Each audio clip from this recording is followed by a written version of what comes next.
Depoimento de leitor 3.2. Do diretor de criação de uma grande agência de publicidade internacional. No final da década de 1990, perguntei a Fred De Luca, fundador e CEO dos restaurantes Subway, porque ele insistia em colocar a previsão 10.000 lojas em 2001 nos guardanapos de cada um dos estabelecimentos.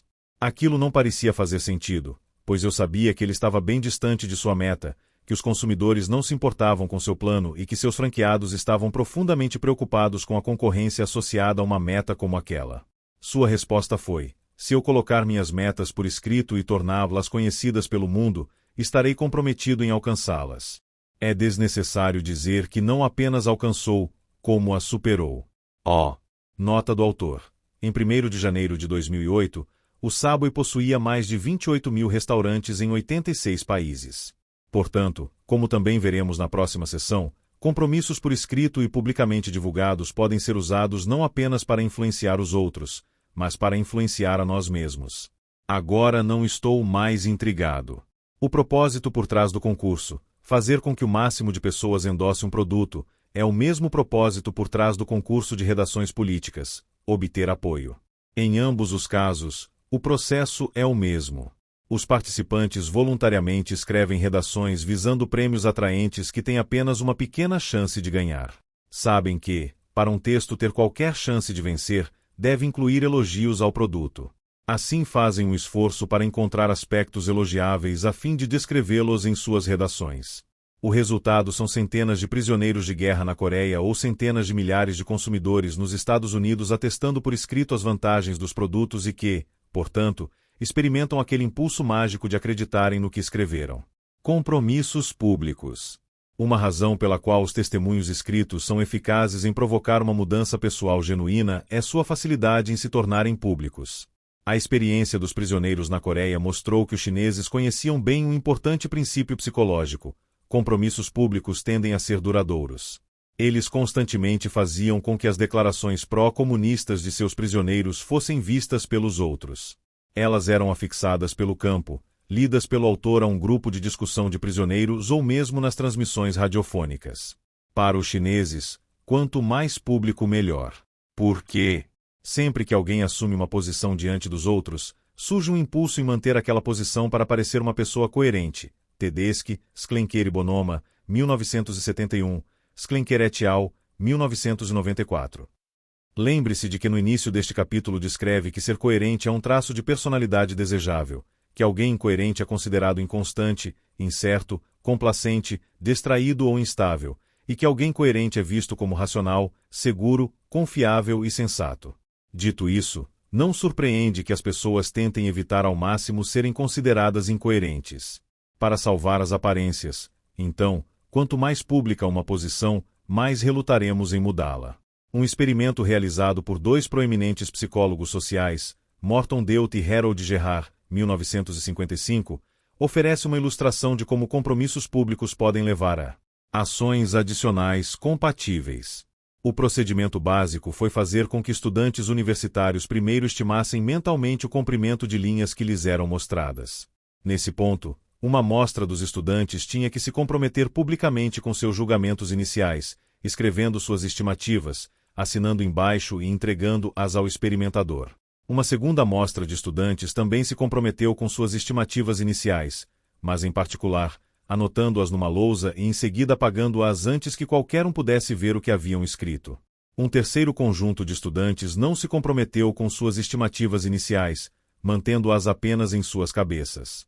Dessa maneira, Deut e Gerhard fizeram com que alguns estudantes se comprometessem publicamente e outros em particular, e ainda que outros não assumissem qualquer compromisso com suas decisões iniciais.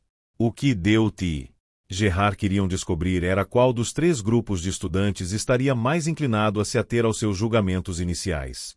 Assim, todos os estudantes receberam informações novas de que suas estimativas iniciais estavam erradas e tiveram então a chance de mudá-las. Os resultados foram bem claros. Os estudantes que não haviam anotado suas opções iniciais foram menos fiéis a elas. Diante de indícios novos questionando a sabedoria das decisões que tinham tomado apenas mentalmente, esses estudantes foram os mais influenciados a mudar o que antes haviam considerado a decisão correta. Comparados com esses estudantes não comprometidos, os que tinham anotado suas decisões por um momento na lousa estiveram bem menos dispostos a mudar de ideia quando tiveram a chance. Embora só tivessem se comprometido em circunstâncias anônimas, o ato de anotar seus julgamentos iniciais fez com que resistissem à influência de novos dados contraditórios e permanecessem coerentes às escolhas preliminares. Porém, Deutz e Gerhard descobriram que os estudantes que haviam publicamente registrado suas posições iniciais foram os que mais decididamente se recusaram a mudá-las depois. O compromisso público os havia transformado nos mais obstinados de todos. Esse tipo de obstinação pode ocorrer mesmo em situações em que a exatidão deve ser mais importante do que a coerência. Num estudo em que corpos de jurados de 6 ou 12 pessoas simulavam um processo judicial, os impasses foram bem mais frequentes quando jurados tiveram que expressar suas opiniões levantando a mão, e não por votação secreta. Uma vez que os jurados haviam declarado publicamente seus pontos de vista, relutavam em mudá-los. Kerr e McCall, 1985. A descoberta de Deutz e Gerhard de que somos mais fiéis às nossas decisões quando nos comprometemos publicamente pode ter boas aplicações. Vejamos as organizações dedicadas a ajudar pessoas a se livrarem de maus hábitos. Várias clínicas de emagrecimento, por exemplo, percebem que muitas vezes a decisão privada de uma pessoa de perder peso será fraca demais diante das tentações do cotidiano. Portanto, fazem com que a decisão seja respaldada pelos pilares do compromisso público, exigindo que os clientes anotem uma meta imediata de perda de peso e mostrem essa meta ao maior número possível de amigos, parentes e vizinhos. Os responsáveis pelas clínicas informam que, com frequência, essa técnica simples funciona quando todas as demais falharam. Claro que não há necessidade de pagar uma clínica especial para transformar um compromisso visível em um aliado. Uma mulher de San Diego me descreveu como se valeu de uma promessa pública para conseguir parar de fumar. Largar o cigarro, mas não conseguia. Dessa vez, porém, decidi que teria que fazer algo. Sou uma pessoa orgulhosa.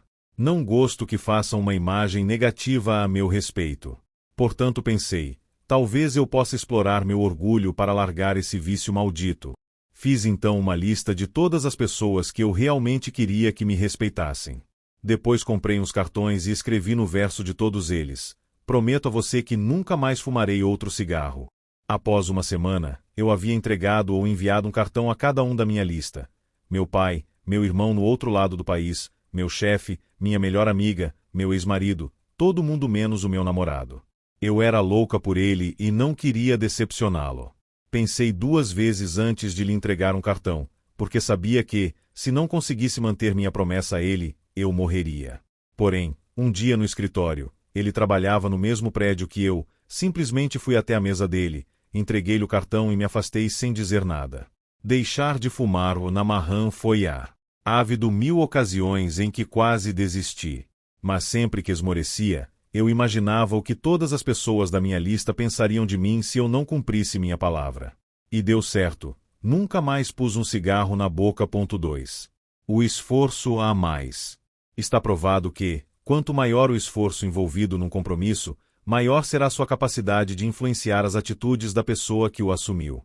Podemos encontrar esses indícios bem perto de nós ou nas regiões remotas do mundo primitivo. Comecemos perto de casa, com a seção de entretenimento dos jornais, em que uma informação importante é omitida dos anúncios de shows de música: o preço. Por que será que os promotores de concertos escondem dos fãs o valor do ingresso? Talvez temam que seus valores cada vez maiores espantem os compradores. Mas os fãs interessados descobrirão logo o preço de um ingresso, certo? Certo, mas os promotores perceberam que o público potencial fica mais propenso a comprar ingressos depois disso. Mesmo um simples telefonema de consulta de preço constitui um compromisso inicial com o show. Após despenderem tempo e esforço na tentativa de completarem a ligação e serem atendidos, no momento em que descobrem o preço do ingresso, os fãs estão exatamente como os promotores querem, ao final de um compromisso ativo, público e trabalhoso com o evento. Depoimento de leitor 3.3. De um professor universitário canadense. Acabei de ler uma matéria no jornal sobre como um proprietário de restaurante, por meio de compromissos públicos, solucionou um grande problema de clientes que reservavam mesas mas não apareciam. Não sei se ele leu ou não seu livro, mas o fato é que fez algo que se enquadra perfeitamente no princípio de compromisso e coerência que você aborda. O homem pediu às recepcionistas que deixassem de dizer por favor, ligue se mudar seus planos, e começassem a indagar o você vai nos ligar se mudar seus planos, esperando pela resposta. Sua taxa de desistências caiu de 30% para 10%. Nota do autor. Que elemento nessa mudança sutil provocou uma diferença tão drástica? Para mim, foi a pergunta da recepcionista e a pausa esperando a promessa. Ao incitar os clientes a assumir um compromisso público, a abordagem aumentou as chances de que o cumprissem. Existe também um exemplo mais remoto do poder dos compromissos árduos. Uma tribo do sul da África, Tonga, exige que cada menino passe por uma elaborada cerimônia de iniciação antes de ser considerado um homem da tribo. Como acontece com os meninos em muitas outras tribos primitivas, o menino Tonga passa por várias provas antes de ser admitido como membro do grupo dos adultos. Os antropólogos Vitin, Clucon e Anthony, 1958, descreveram esse período sofrido de 3 meses em termos breves, porém eloquentes. Meninos na faixa etária de 10 a 16 anos são enviados pelos pais à escola da circuncisão, que é promovida a cada 4 ou 5 anos. Ali, na companhia dos colegas da mesma faixa etária, sofrem várias humilhações dos homens adultos daquela sociedade. A iniciação começa com cada menino percorrendo um corredor polonês, são tiradas e seus cabelos cortados. Em seguida aparece um homem coberto com juba de leão, e o menino é colocado sentado sobre uma pedra. Encarando-o, alguém então bate em suas costas, e quando o menino vira para ver quem é, seu prepúcio é agarrado e, em 2 movimentos, cortado fora pelo homem-leão. Depois ele é isolado por 3 meses no Pátio dos Mistérios, onde só pode ser visto pelos iniciados. No decorrer dessa iniciação, o menino enfrenta 6 grandes provações: espancamentos, exposição ao frio, sede, ingestão de alimentos repugnantes, punições e ameaça de morte. Ao menor pretexto, pode ser espancado por um dos recém-iniciados incumbido da tarefa pelos mais velhos da tribo. Ele dorme sem proteção e sofre terrivelmente no frio do inverno. É proibido de beber água durante os 3 meses. Muitas vezes relva semidigerida do estômago de um antílope é misturada à comida, dando-lhe um aspecto repugnante. Se ele é pego quebrando qualquer regra importante que governa a cerimônia, recebe punição severa.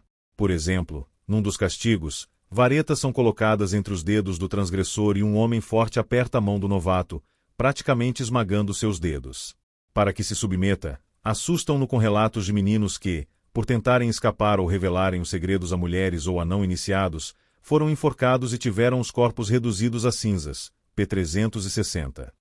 À primeira vista, esses ritos parecem extraordinários e bizarros.